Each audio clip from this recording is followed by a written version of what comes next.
பள்ளி பேருந்தில் இறங்கி சாலையை கடக்க முயன்ற மாணவன் மீது மோதிய கல்லூரி பேருந்து. தென்காசி மாவட்டம் கடையநல்லூர் அருகே உள்ள திரிகோடபுரம் பகுதியைச் சேர்ந்த நவாங்கனி என்பவரது மகன் வாசுதேவநல்லூர் பகுதியில் உள்ள தனியார் பள்ளி ஒன்றில் படித்து வருகிறான்.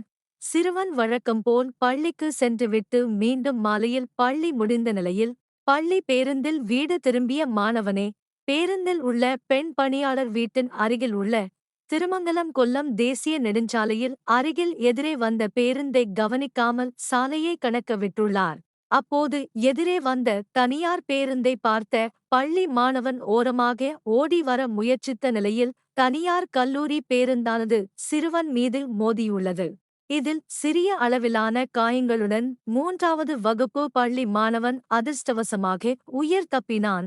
இதில் எதிரே வந்த கல்லூரி பேருந்தின் ஓட்டுநர் சற்று நிதானமாக சிந்தித்து செயல்பட்டதால் சிறுவன் காயங்களுடன் உயிர் தப்பியது குறிப்பிடத்தக்கது.